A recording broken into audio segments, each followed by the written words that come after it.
Hi everyone, it's Isis Fernandez Rojas, here, writer, editor of writingtoinsanity.com. I am doing a quick vlog, and by quick I mean probably about 5-6 minutes. Sorry, so hang in there. Because I just finished seeing the latest remake of Wuthering Heights. If you've read my blog at all, especially at the beginning, I talk about Wuthering Heights, and it's one of my favorite books. I have a very short list of favorite books, and it used to be 3 books, and now it's about 5 books of favorite books, like absolute favorite, have to read, have to own, have to be in your library. Wuthering Heights is number 1.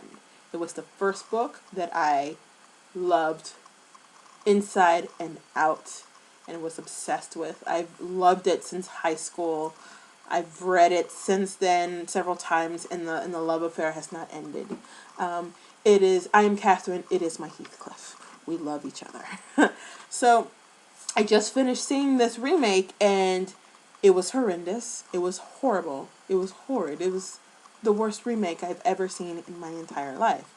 And I really wanted to do a vlog kind of ripping at a new one. But no, this is a writing vlog, and we're going to use this as a teachable moment. So let's use this as a teachable moment.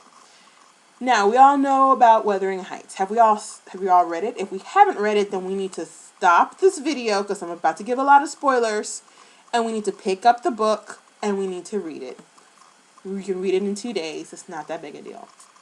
But if you have read it, let me give you a refresher of the story. It's a story about love that's so deep and so passionate that it destroys people, instead of bringing them together, kind of tears them apart a little bit.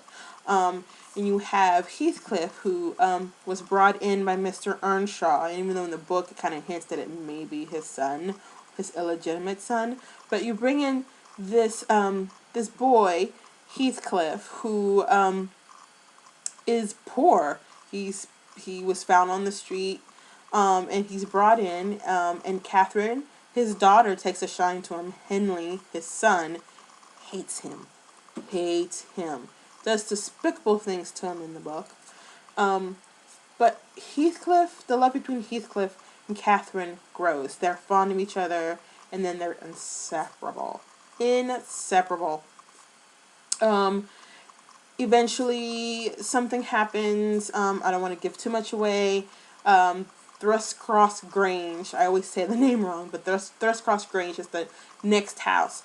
And so they just have some folks move in there. Something happens. I'm not going to give that away. And so you see a transformation of Catherine from this wild, run-free girl on the moor to this very refined lady. It kind of leaves Heathcliff behind.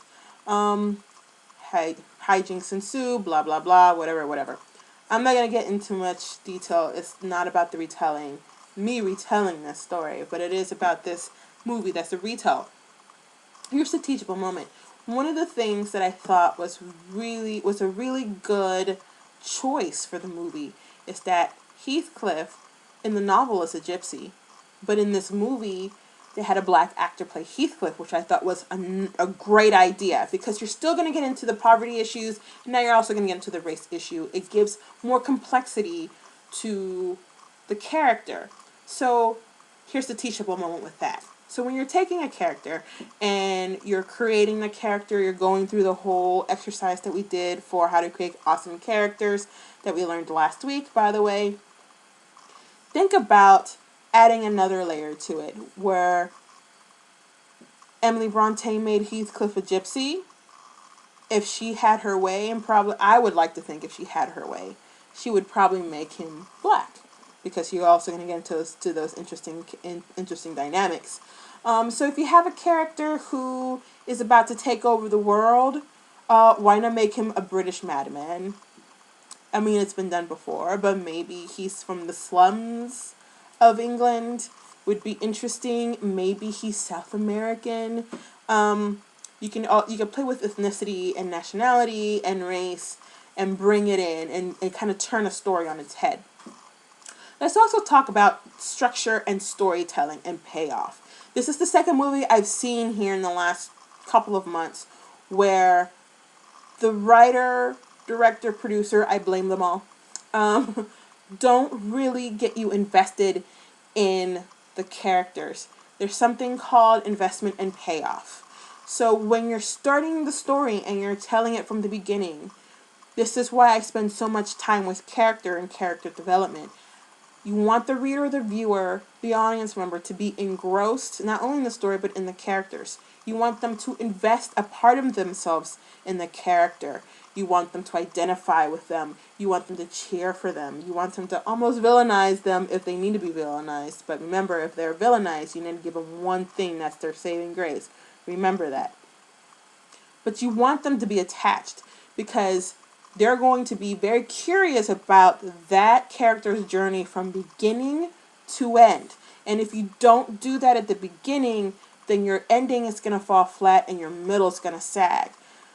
This is what happened with the movie. It spent so much time at the beginning being very metaphorical, very lyrical, very art housey, beautiful scenes of the moor, gorgeous cinematography, great way of telling the harshness of the land and making it a metaphor between the harshness of the land and the harshness inside the house and between Catherine and Heathcliff. But it didn't spend any time really getting us invested in those characters and getting us invested in the relationship between Heathcliff and Catherine. There is a pivotal scene in Wuthering Heights where Catherine makes a decision, a huge decision, and feels really bad about it and is really just tormented and in extreme turmoil about it. And Heathcliff is listening behind the door. And that's a pivotal role, especially in Act 1. It actually ends Act 1 in the novel, but it doesn't really contribute anything into the movie because we're not invested in them. By the time that happens, I don't believe that Heathcliff and Catherine are in love. I know that they're fond of each other, yes, but there's been nothing that tells me, oh, this is a passionate love affair here, and they're being torn apart. So there wasn't any investment there. So that wasn't there at the end of Act 1. And so by the time we went into Act 2, towards the end, where we have this huge scene between two lovers who want to be together and can't be together because of circumstances. Should we not? I'm not running away with you, but this is what I did. I'm not there. And so this is a teachable moment for writers and storytellers. When you're crafting your story, you have to be very, very aware of that. Because then you'll have people like me doing vlogs about how awful stuff is. And that's what I wanted to show you guys. I wanted to tell you guys. It was very disappointing. I adore Wuthering Heights. It's fantastic, and there's not been a remake that I've completely said this is the absolute best remake or the best film version of the novel. There has not been one. There's been stuff that's close. I think the BBC version of it is fairly well done. That you can find on Netflix and you don't have to pay $9 for. The Laurence Olivier version, I think, is actually not too terribly bad, especially at that moment in cinema history. I still go back to the BBC version. I love the BBC. I think they do things very well.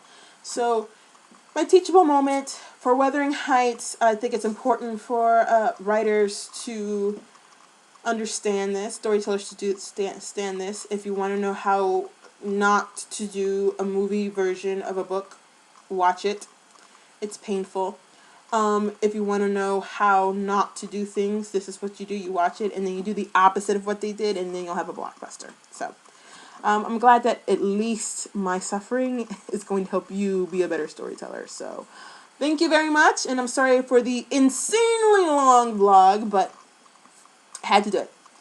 Talk to you guys later. Bye.